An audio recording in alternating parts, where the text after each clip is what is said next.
부모는 자식이 태어나면 그 자식이 세상에서 훌륭한 인물이 되길 간절히 바라는 마음으로 이름도 아주 특별하게 짓습니다. 그래서 그 이름에 그 아이가 참 훌륭한 인물이 되기를, 큰 인물이 되기를, 그런 바람이 깃들여져 있는 인물이 많잖아요. 이름이 많잖아요. 태산이라든지 치국이라든지 나라를 다스리라고 큰 별이 되라는 거잖아요. 이름을 그렇게 짓고 또 뿐만 아니라 1년이 되면 첫돌 잔치를 하잖아요. 뭐 해요 거기서? 하이라이트가 돌잡이 하잖아요. 그 돌잡이 아이들이 그 손으로 짚는 그 물건에 사실 아이들이 그걸 뭘 알고 짚겠습니까?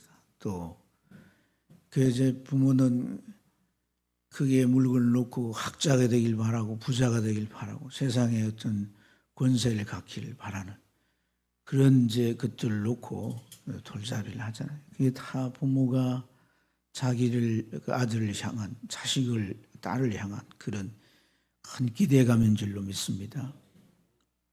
근데 오늘 우리가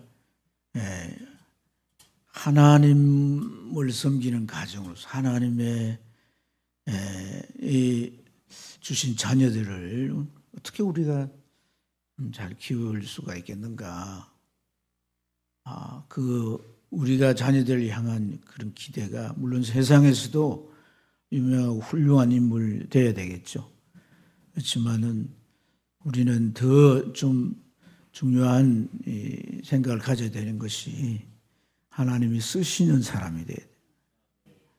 세상에 아무리 훌륭한 사람이라 하나님이 쓰지 않는 인물이라면 세상의 생으로 끝난 거잖아요. 하나님이 쓰시는 인물이 돼야 돼요. 크든 작든 그 생애를 하나님이 참 귀하게 그렇게 하나님 구분하셔서 특별하게 쓰시는 인물이 되어야 할 줄로 믿습니다. 오늘 저는 그 사무엘이 그 한나를 통해 태어나고 사무엘이 성장하는 이런 과정을 묵상하면서 참 그렇구나 크게 공감하고 또 우리 성도들과 나누어야 될 이 중요한 부분이 여기 있구나 이런 걸 좀 깨달았어요. 사무엘이 한나에게 태어났지만은 원래 한나는 자식이 없었잖아요. 남편 엘가나가 제사장인데 그 대제사장이 되는 그런 계열이 아니에요. 그러니까 지방에 그냥 그 한 지역의 제사장으로서 했던 그런 그 제사장인데 이 엘가나가 이 첫 부인 한나에게 아들이 없으니까 분인날을 들여가지고 자식을 낳았어요. 근데 아들도 낳고 딸도 낳고 분인나가 아주 생산적이 뛰어나가죠. 자식들을 많이 낳고. 그런데 분인나가 이 한나를 괴롭혀요. 성경에 보면 격동시키더라 이랬는데 이 격동이라는 단어가 뭘 의미하냐면 기분이 나쁜 정도가 아니에요. 뭐 좀 속상하다 이런 정도가 아니에요. 이 격동이라고 하는 것은 살고 싶지 않을 정도의 심정이 되는 거예요. 밥맛도 없고 먹지도 않고 그랬잖아요. 그럴 정도로 마음을 힘들게 하는 거예요. 어떻게 힘들게 했는지는 뭐 잘 모르겠지만은 그 뭐 치명적인 약점을 계속 이렇게 찌려다 괴롭혔겠죠. 그래서 사실 어떤 면에서 자식을 낳아서 남편의 제사장 계대를 이어가고 했으니까 뭐 분인나가 그런 걸 했으니까 한나는 잘 무자해도 되고 뿐만 아니라 한나를 남편이 사랑했어요. 아주 남편이 사랑했기 때문에 그 뭘 이렇게 나눌 때도 항상 본인 나보다 한나를 갑절이나 더 주고 이랬어요. 그 편애가 문제긴 하죠. 그러니까 그럴 때마다 이제 한나는 막 그날 본인나에게 엄청난 공격을 당해야 되는 거예요. 이런 삶을 계속 사는데 한나는 더 이상 견뎌낼 수가 없는 거예요. 견뎌낼 수가. 그래서 남편이 실로에, 그때는 실로에 하나님의 교회가 있고 대제사장이 있기 때문에 지방 제사장들은 1년에 한 번씩 제사 지내러 가야 돼요. 그때 따라갔어. 그래서 이 실로 성소에서 한나가 하나님 앞에 통곡을 하며 기도하는 거예요. 자기 인생의 문제를 해결해 줄 자는 세상에 아무도 없는 거예요. 그래서 하나님을 찾아왔고 하나님 앞에 통곡으로 기도했는데 얼마나 몸부림치며 기도했던지 엘리가 보고는 술 취한 줄 아는 거예요. 인사불성으로 기도해요. 술을 많이 마셔가지고 취하면 막 인사불성이 되는 거예요. 헛소리를 하고 소리를 지르고. 그래 안 그래? 술을 막 먹고 막 그 안에서 이 술 기운이 그를 견디지 못하게 하면 막 소리를 지르고 막 울었다가 웃었다가 뭐 그렇게 되잖아요. 그러니까 한나가 엘리 눈에 보이기에 여자가 이게 보통 술 취한 게 아니구나 이렇게 여겨질 정도로 내가 술 취한 게 아니라 내가 이 기도로 하나님과 통하고 싶어서 그럽니다. 하나님과 소통의 기도를 드리고 싶어서 그럽니다. 하나님과 내가 뭔가 좀 내 이 마음이 하늘에 올려지고 하나님 내 마음을 받기를 원합니다. 근데 그 내용이 뭐겠어요? 나도 아들 하나 주십시오. 그러면 내가 하나님 앞에 도로 드리겠습니다. 도로 줘버리면 아들이 없잖아요. 그렇지 않습니까? 그 도로 하나님 앞에 드리겠습니다. 한번 낳아보는 게 소원인 거예요. 사람이 이 정도 갈급해 봐야 되는 거예요. 한번 자식을 내가 낳아보는 게 소원이란 거예요. 자식을 내가 낳아 품에 한번 안아보는 게 소원이란 거예요. 이런 상태의 갈망으로 하나님 앞에 기도했어요. 하나님은 그 기도를 들으시고 사무엘을 갖게 해주신 줄로 믿습니다. 그래서 약속대로 젖을 떼고 난 뒤에 남편과 함께 이 사무엘을 그 실로 성소에다가 하나님 앞에 바치죠. 서운한 대로 하나님 앞에 바치는데 그때 나이가 사무엘이 뭐 학자들 견해는 3살이다 5살이다 이렇게 얘기하는데 미드라시나 여러 가지 그 전성책을 보면 3살이면 젖을 뗀대요. 3살. 그러니까 젖대에서 보냈다고 하니까 3살 정도 됐겠죠. 그 아이를 실로 갖다가 바친. 근데 3살이면 엄마 손이 필요해요, 안 필요해요? 지금 저 정도 자랐는데도 뭐 엄마, 아빠 뭐 옆에 가지고 껌딱지 붙어가지고 뭐 아이들이 참 어찌 보면 뭐 초등학교 중급반 정도 될 때까지는 뭐 부모가 너무 이제 특히 엄마에게 붙는 거죠. 3살 박이를 갖다가 우리 지율이가 몇 살이야? 진짜 지율이 한번 들어봐봐. 조 때 바친 거야. 조 때. 그럼 제대로 걷나? 뭐 저걸 바친 거야. 저걸 바쳤는데 그럼도 아장아장. 근데 그 실로 성전에는 여인들이 있어요. 수종들은 여인들. 그 홈리 비나와서 엘리제사의 아들 그들 건드렸다 그러잖아요. 그래서 소문이 다 나가지고 네가 어째 하나님 앞에 죄를 지냐 이렇게 뭐 한번 얘기하고 말았는데 계속 거짓하다가 결국 큰일 났잖아요. 근데 어쨌든 그런 여인들이 있었단 말이에요. 그러니까 이 여인들은 그냥 종신으로 헌신하는 천주교의 그 수녀들 비슷한 행태인데, 그러니까 이 자기들은 가져보지 못한 자녀들이 이 아이가 있다는 아들 같거든. 그러니까 뭐 조카 같고 아들 얼마나 그게 성소에서 그렇게 잘하는 거예요. 그래 그들이 성소에 그때는 회막이 아니에요. 대충 이렇게 집을 지어 가지고 그렇게 법궤를 모셔놓은 건데, 그러면 이제 청소해야 될 거 아니에요. 그럼 사무엘아 가자. 따라가 가지고 청소 같이 하는 거야. 물도 끼러 오고 뭐 걸레질 할 때 따라하고 그러면서 자란 거야. 심부름도 시키. 사무엘이 이렇게 자라는데 하나는 그 사무엘을 보내놓고 뭐 하느냐. 이 2장 19절에 보면 한나가 매년마다 남편이 실로에 가서 이 제사할 때 사무엘을 위하여 옷을 만들어서 입혔다 그랬어요. 그 옷이 작은 옷을 우리 좀 띄워봐요. 2장 19절 한번 읽어보십시다. 매년에 제사를 드리려 남편과 올라갈 때 이 작은 겉옷, 무슨 겉옷? 이 작은 겉옷이라 애가 작으니까 이제 그래서 이 작은 겉옷이라는 말이 메일 카탄이라는 말이에요. 한번 따라해요. 메일 카탄. 메일 카탄이라는 말인데 카탄이라는 작다는 말이고 메일은 겉옷이라는 말이에요.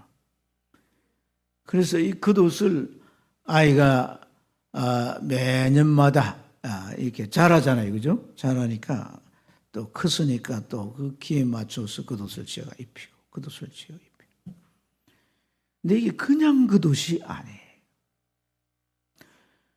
뭐 요즘에야 시장이나 옷 가게가 사서 입히면 되지만 그 당시에는 직접 옷을 만들었단 말이에요.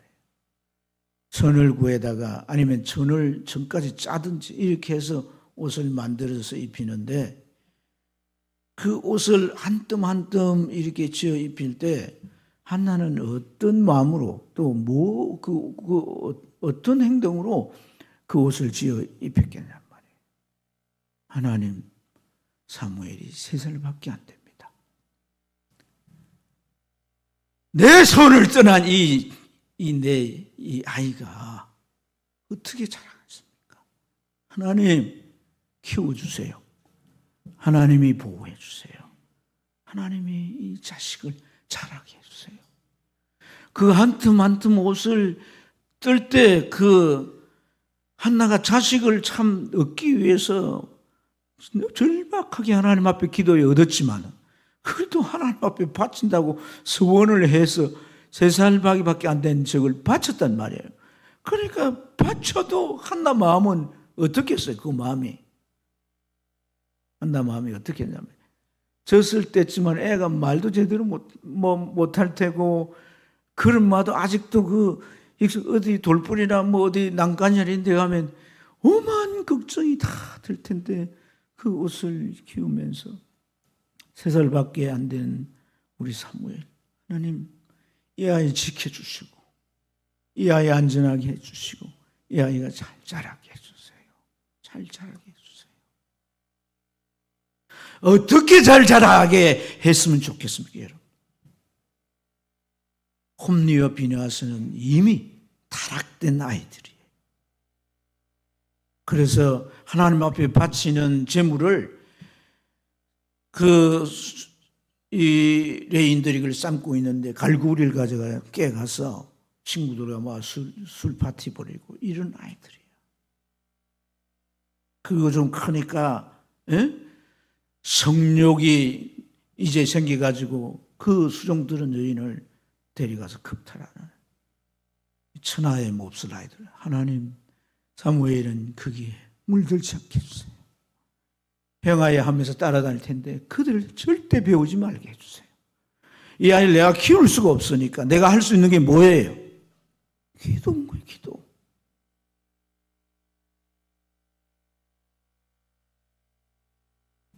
그래서 뭐 간절히 기도하다 보면 뭐 바늘에 손이 찔리기도 하겠죠. 네? 그러면서 매일 카탄을 지어서 1년마다 가면 아이에게 입히는 거예요. 아이에게 이 옷을 입힌단 말이에요. 그러니까 저것은 예봇이 아니에요. 그러니까 저 옷을 지어서 입힐 때 그 예봇 위에 입는 그런 이제 자킷이라고 얘기도 하는데 청색 이제 바탕의 옷이라고. 그런데 어쨌든 저 옷을 아이가 어릴 때부터 입은 거예요. 어릴 때부터 쭉 자랄 때 자라면서 계속 저 옷을 입었어요. 그래서 그 전성들을 살펴보면 이 겉옷, 이 메일이라고 하는 이 겉옷은요,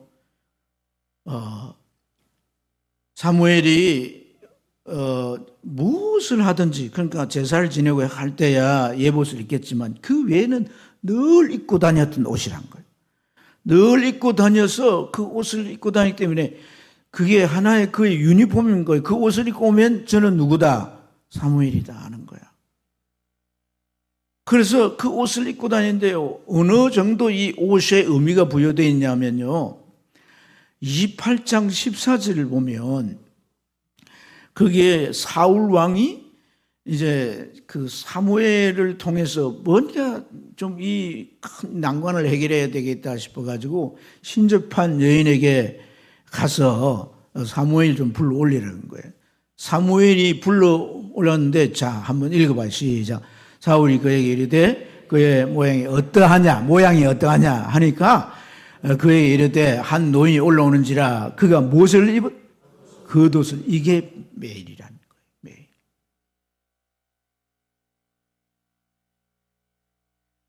이 메일은 사무엘이 죽어서도 입고 있는 거예요. 죽어서 우리가 이 세상 옷을 입겠어요? 하나님이 그 옷을 입힌 모습을 보였다 이 말이에요.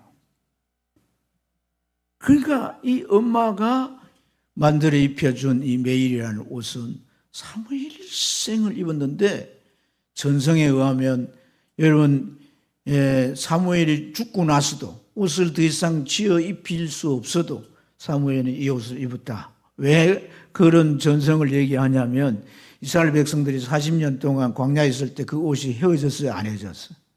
신발도 안 헤어졌잖아요. 아이들 입은 옷을 계속 입어야 되는데 옷도 못 만드는데 그 옷이 어떻게 돼? 그런 의미의 옷이란 거예요. 그래서 이 옷을 계속, 이 옷 속에 뭐가 있는 거예요? 엄마의 바람이 있는 거죠. 옴니 비나스처럼 안 되고, 아이가 성소에 있는 율법책을 읽어서 하나님의 뜻을 알고 하나님의 마음을 가져서 이 땅 위에 사는 그런 아이가 되게 하셔서 이 아이가 하나님 앞에 크게 쓰임받게 해 주옵소서.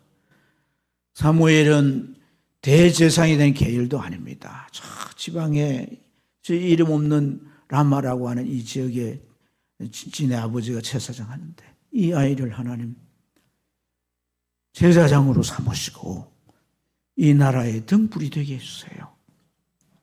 나라가 그 당시에도 말씀이 희귀하고 이상이 보이지 않는 하나님을 믿는 신정국가가 하나님의 역사가 없는 거예요.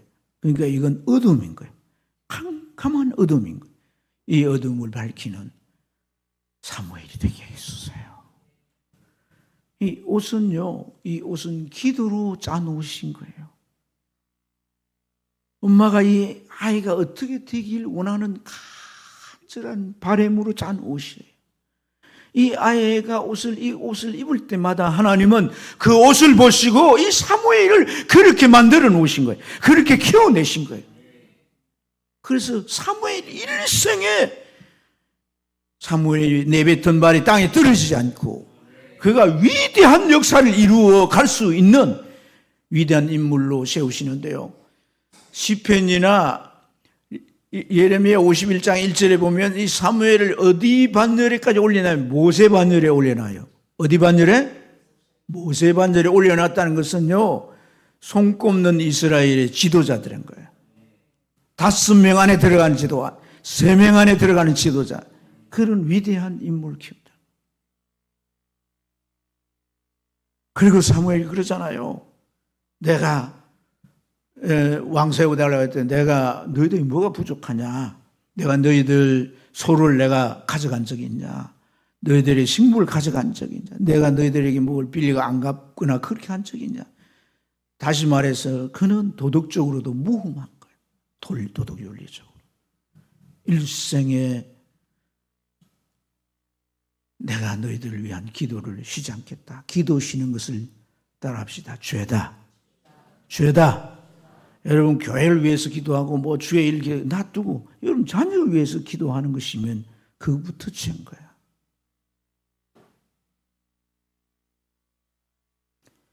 자녀가 정말 하나님 손에서 자라지 못해가지고 예수 믿는다는데 교회 다녔다는데 종교 뭐냐 기독교라는데 세상 아이들 똑같아. 그게 하나님 앞 영광 가리는 거예요. 믿습니까? 덕이 한 발 앞서 거짓말하고 죄지어 세상 아이들보다 더해. 그러면은 더 영광 가리는 거예요. 자녀 위해 기도해야 안 돼. 해야 돼요, 안 해야 돼. 우리는 정말 이 매일 가탄을 짜야 되는 거예요. 자녀를 위해. 아멘입니까? 이제라도 짜야 되는 거예요. 이제라도. 우리를 보세요. 우리를. 나를 보라고. 여러분 우리도 지금까지 삶을 살아볼 때 여러분 참 온전한 게 얼마나 있냐는 거예요. 하나님이 자라게 해주지 않으면, 하나님이 그 인생을 세우지 아니하면 언제든지 넘어지고 언제든지 죄짓고 영광 가리고 하나님으로부터 버려질 수도 있는 거예요. 믿습니까? 그래서 여러분 정말 오늘 우리가 자녀들을 바라보면서 우리 자녀들에게 정말 나는 매일 같은 이 옷을 내 자녀들에게 지어 입혔는가 그렇게 반문해 보는 시간이 되길 주님 축복합니다. 이제라도 우리는 우리 자녀들을 위해서 기도해야 되는 거예요. 하나님 내 자녀 잘 되게 유명한 사람 되게 하죠. 세상에 부자 되게 하시고 높은 배에서 지위를 가게 그런 기도 안 해도 하나님이 들어 쓰시면 그의 재능을 따라 믿습니까? 국무총리가 되게 하시고 왕이 밖에도 그 자리에 있게 하시고 다니엘이 그랬잖아요. 요셉이 그랬잖아요. 여러분 하나님이 그렇게 쓰시는 거예요. 세상에 하나님의 뜻을 드러내는 인물이 되게 해주세요. 우리가 자녀 위해서 그렇게 하나님 앞에 기도할 수 있기를 축복합니다. 그래서 여러분 이 사무엘이 입고 있었던 이 옷은요 영적 갑옷이나 다를 바가 없는 거예요. 의의 옷이고 아멘 거룩한 세마포 옷이고 하나님의 백성된 표식이었고 사무엘이 그 옷을 입고 나타나면 그곳에 희망이 되는 거예요. 소망이 되는 거예요. 이제 우리 살았다. 할렐루야. 그가 오면 하나님의 손길이 그 역사하심이 펼쳐지는 거예요. 이게 얼마나 복된 거예요. 여러분 우리가 우리 자녀가 오늘 이 말씀이 여러분 마음에 그렇게 안 들어와요? 안 느껴져요? 그냥 무덤덤해요? 네. 정말 좀 우리가 이 말씀이 마음에 울림이 있기를 축복합니다. 울림이 있기를. 네. 기도합시다.